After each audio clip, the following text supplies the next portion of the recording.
851, turn right, heading 180. 14 Papa, turn right 245, report localizer established 27. Welcome back to another aviation news recap video. Today's episode features some positive Boeing 747 news, 737 MAX coverage, and like always in this bite-sized format. Before I begin, unfortunately after they were informed on the questions I'd be asking, Avatar Airlines did indeed pull out of the interview with me, so that will not be coming to the channel sadly. Don't worry, I'm just as upset as you are as well.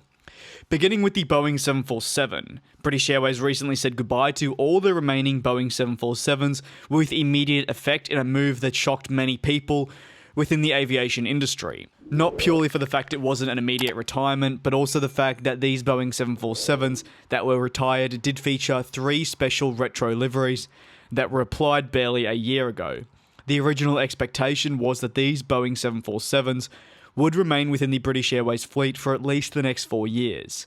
However, with the immediate retirement talk moved to the storage and scrapping of the 747s that featured the retro liveries. Following lots of hashtags, communications directly with airports throughout the UK and more, the future of the British Airways Queen of the Skies sporting the retro liveries have indeed been secured in a new fantastic arrangement.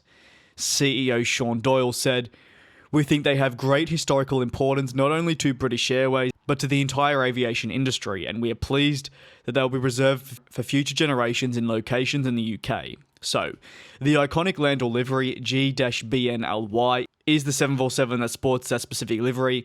It will be given a new lease of life in Surrey, where it will become a permanent fixture for anyone wishing to go and see it, and will also join an already retired Boeing 747 with British Airways. That registration is G-CIVW, which wears the Catham Dockyard livery. As for the BOAC livery, that will also be preserved. This time, it'll be moving to a business park in the Vale of Glamorgan. It'll be a heritage piece and preserved to show the world what it did for the aviation scene within the UK.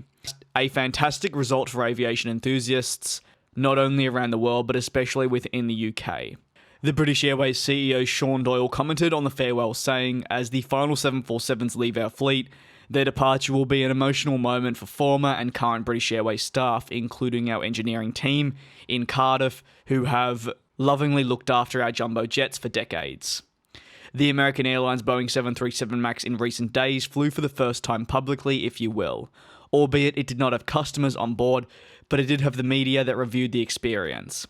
The airline is currently preparing itself for the return of the 737 MAX to operations, with that expected to take place at the end of the month, with flights from Miami through to New York. These public relation flights that I'm talking about, though, are helping American Airlines be as transparent as possible with customers who are readying to return to the plane after, as we know, 2 fatal incidents, and in addition, a 20-month period on the ground. American Airlines, similar to other airlines around the world, is having a controlled rollout of the grounded 737 MAX jets.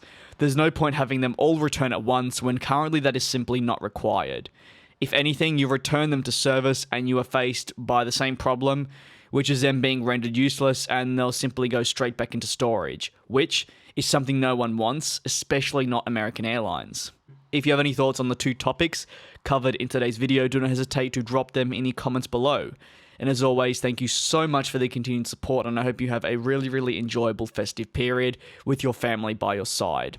Until the next video, take care and stay safe.